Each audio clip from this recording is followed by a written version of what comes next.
እዝራ አሁን ላይ እየተመለከትን ያለነው ነገር የሆነውንና እየተደረገ ያለውን ነገር ማመን ያቃተው በቃ ከሀንዬ ጋር ብዙ ነገር አውርተው ብዙ ነገር ሆኖ እንግዲህ ተጨንቀውና ተጠበው ሽማግሌ ተልኮ እንግዲህ በግድ ባሳር ጊዜ ተመቻችቶ ጊዜ ተወስዶ እንግዲህ ዛሬ ላይ እዝራም ተሳክቶለት ሽማግሌ ቢልክም ይህ ሽማግሌ ባለመቀበሉ ለምንድን ነው በቃ አይደለ ብዙ ጥያቄ በቅንጭላቱ እየመጣበት ነው። እና ከአቶ በቃሉ ጋር እንዲሁም ከአባቱ ጋር እያወራ ነበርና ከዚህ ከቤት ውጣ እያለኝ ነው፣ እዚህ ቤት በቃ መንፈሴ ተቀመጥ እያለኝ አይደለም እያለ ለአቶ በቃሉ እየነገረው ነበር። አቶ በቃሉም ቆይናና ለምንድን ነው እንዴት ስምት ሆነው ይሄ ቤት እኮ ለስንት አመት የኖርክበት ቤት ነው እያለችም እንግዲህ እያለም እየነገረው ነበረ። እሱም እኔ እንጃ በቃ አላቅም አባዬ ከዚህ ከቤት ውጣ ነው የሚለኝ እያለም ነበረ። እናም አቶ በቃሉ እንግዲህ አሁን ላይ ሌላ ውሸት እየነገረው ነው ለልጁ። እሱ ምንድነው የሜላት ልጅ ሆን ብላ ነው ያጠመደች ስትለው፣ ሜላት ደግሞ ማነች ሲልም ልታገባት የነበረችው ልጅ እናት ነች እያለም ሲነግረውም አይ በፍጹም ሀና በፍጹም እኔን ልታጠምደኝ አትችልም እያለም እዝራም ይመልስለታል።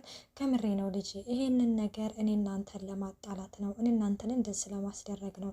እስቲ ነገሮችን የመጣህበትን ዘወር ብለህ ካስበው ሲለው ምንድነው እሱ የመጣሁበት በማለትም እዝራም ሲጠይቀው እሱ ምንድነው እንግዲህ አንድ አባትሽን ላስተዋውቅሽ አባቴን ላስተዋውቅሽ ብልሃት ነበረ፣ በዛን ጊዜ ደግሞ እሷ መታወቅ አልፈለገችም ነበረ ስትልም ይነግረዋል ማለት ነው። እና ታዲያ ምን አገናኘው ከዚህ ጋር ሲልም አየክ ይኸውልህ እሷ እንደዚህ እያደረገች ያለችው ከመጀመሪያው ጀምራ እውነታው እንዳይወጣ ስለፈለገች ነው፣ እሷ እየቀለደችብ ነው እየተጫወተችብ ነው ሲለውም እዝራ አሁንም አይ አባዬ ልጅ ነው አይደል አድርገህ የምታይ በማለትም ሲመልስለት ከምሬ ነው ይኸውልህ አንተ ያፈቀረና ያበደ አንድ ነው፣ አንተ ስለወደድካት ነው እንጂ ልጅቷ ሆን ብላ ነው ያጠመደችህ እያለም እንግዲህ ግን እየነገረው ነበረ። እና እዝራም እንግዲህ ይሄንን ነገር ምንም ነገር አልተመቸውም፣ አልተዋጠለትም፣ ሊሰማውም ሆነ ሊያዳምጠውም አልፈለገም። አባዬ በቃ ልሄድ ሲልም እሺ በቃ ሄድ በማለትም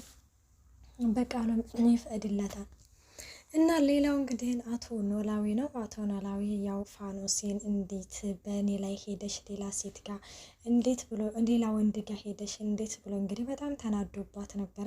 እና በጣም እንደተናደደባት እና እንዲሁም ደግሞ ፋኖሴ ማናገር አልፈልግም ማየትም አልፈልግም እሷን በቃ በማለት እንግዲህ በጣም ብዙ ነበር የተዳረሱት። እና በመጨረሻም የዲኤን ምርመራ ተደርጎ የዲኤን ምርመራው እንግዲህ ግን ያው ዛሬ ላይ መጥቶ እንግዲህ ደስ በሚል ሁኔታ አቶ ኖላዊ በቃ ፋኖሴ ጉዲሌ በቃ የፈጣሪ ተአምር እያለም ዲኤን ምርመራውን ይዞ ለፋኖሴ ይሰጣታል። ፋኖሴም እንግዲህ እኔ ዲኤን ምርመራውን አይታ እኔ እኮ ነግሬሃለሁኝ ይሄ አባት ካንተ ውጭ ይሄ ልጅ ካንተ ውጭ አባት የለው ብዬ እኮ ብዙ ጊዜ ደጋግሜ ነግሬሃለሁ ምናምን ስትለው እንግዲህ ግን አይገርምሽም ፋኖሴ አይገርምሽም እንደው ይሄ እኮ የፈጣሪ ተአምር እኮ ነው እያለም ይነግረዋል።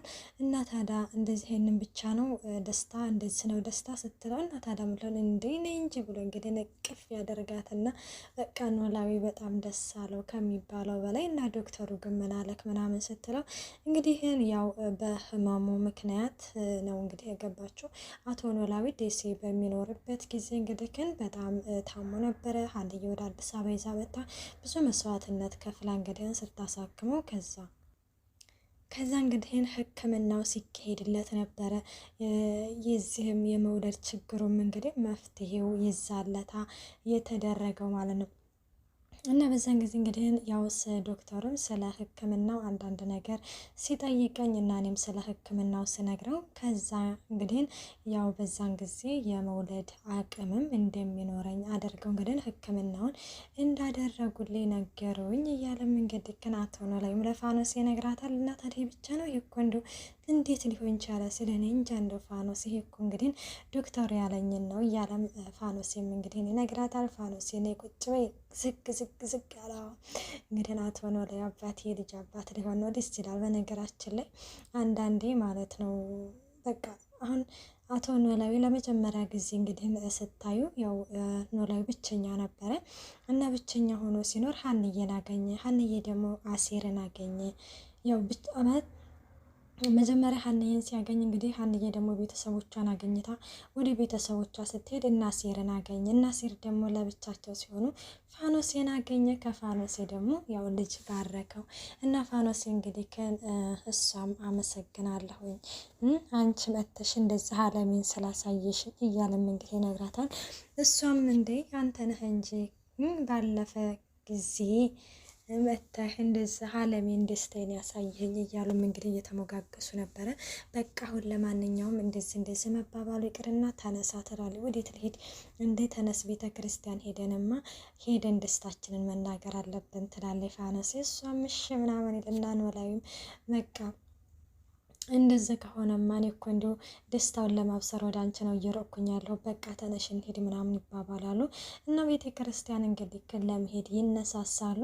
እና ሌላው እንግዲህ ሀንዬ ነች። ሀንዬው እንዳያችሁት የእዝራ ነገር በቃ ግራን የሆነባት ምክንያቱም አንደኛ እየቀለደብኝ ነው ወይ፣ ሁለተኛ ደግሞ ቤተሰቦችን አዋረድኩኝ፣ በቃ ቤተሰቦችን አንገታቸውን አስደፋው እያለች በጣም ተክዛለች ከሚባለው በላይ። እና ሜላት እንግዲህ ምን እየተሰማሽ ነው ሀንዬ እያለቻት ነበረ። እሷ ምንም ነገር እንዳልተሰማትና ደህና ነኝ፣ በቃ ጠንካራ መሆን አለብኝ፣ በቃ አዋረድኳችሁ አይደለም ምናምን ስትልም እንግዲህ ቆይናና አንቺ ምን ብለሽ ታዋርጅናለሽ፣ በቃ ይዞሽ ምናምን እያለችም እንግዲህ ግን እንደው አሁን ምንድን ነው እየተሰማ ያለሽው ምናምን ስትላት እሷም ያው እዝራ እንደሚላት ውስጧ እዝራ እንደሚላት ግን ደግሞ ያው ይሄንን ነገር መቅበር እንደምትፈልግ እንዴት ነው የምትቀብሩ ስትልም አይ በፍጹም እዝራን እወደዋለሁኝ አፈቅረዋለሁ፣ ግን ደግሞ ሴትነቴን አልጥልም መጠንከር አለብኝ እያለችም ለሜላት ትነግራታለች። ሜላትም እንግዲህ ግን አንቺንና እሱን ያኔ ነገሩን ትቼው አንቺና እሱ ብትጋቡ ደስ ይለኝ ነበረ እያለችም ትነግራታለች። አይማዬ እንደዚህ እያልሽማ ራስሽን አታታሊ እያለችም ሀንዬም ትነግራታለች ማለት ነው።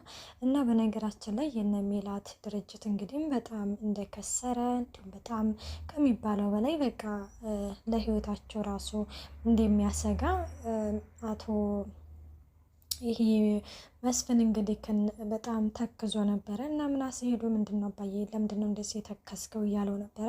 እሱም እንግዲህ ናይ ልጄ ምንም አልሆንኩም እንዴ አባዬ ምንም አልሆንኩም ትለኛለህ እንዴ ተክዝሃል እኮ ሲለውም አወድ ልጄ ተክዣለሁኝ፣ ድርጅታችን ከሚባለው በላይ አደጋ ላይ ወርቋል፣ አቶ በቃሉ አደጋ ላይ ጥሎታል። በቃ እኛ ጋር የሚሰሩ ሰራተኞች በሙሉ እየሰለሉ ደካማ ጎናችንን ለአቶ በቃሉ እየነገሩት ነበረ። በዛን ጊዜ እሱ ደግሞ የእኛን ደካማ ጎን ተጠቅሞ እንዳለ ድርጅቱን ሜዳ ላይ ጥሎታል፣ ከስሯል ስልም ይነግረዋል።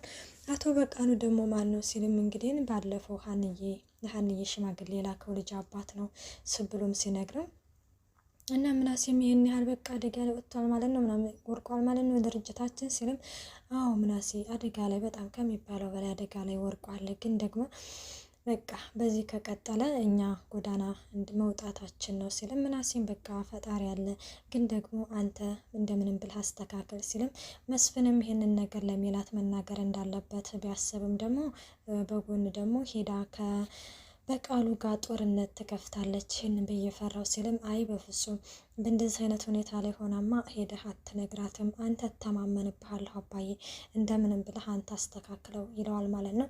እሱም እንግዲህ ግን ያው መቻል እንዳለ እንደ ማለት ሞክሬያለሁ፣ ግን ደግሞ እንዲሁም ሜላትም ተወቅ ብዬ ነው እንጂ ይህንን በፍጹም የምታስተካክለው አይመስለኝም እያለም ይነግረዋል ማለት ነው። እናም እንደዛ እንግዲህ ከን እየተባባሉ እያለ በጣም ነው ግን በነገራችን ላይ አቶ በቃሉ በቃ እነ ሜላትን ቀብሯቸዋል በቃ ከሚባለው በላይ ማለት ነው። እና ሌላው እንግዲህ ጽዮን ነች። ጽዮን እንግዲህ ያው አቶ በቃሉ እንደ ያኔ አግቷት ነበረ።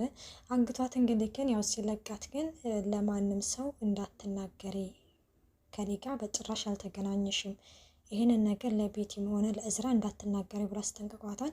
እዝራን እንግዲህ ዛሬ ላይ ያገኘታው እዝራ ደግሞ በሀንዬ ጉዳይ በጣም ስለተረበሸ ምንም አልመሰለችውም እሷ ማለት ነው። እሷ ደግሞ የሆነ ተገርሞ ምናምን ሄዶ የሚያቅፋት ነበር የመሰላት። እሷ ደግሞ በፍጹም ያ ነገር የለም እና ከዛ ምን ሆነ ነው ለምንድን ነው እንደዚህ የምትሆነው ጠፍቼ እኮ ነው የከረምኩት ናፍቀኸኛል እኮ እያለችው ነበር። እሱም ተይኝ በቃ አርፈሽ ከተቀመሽ አርፈሽ ተቀመጭ ይላታል ማለት ነው።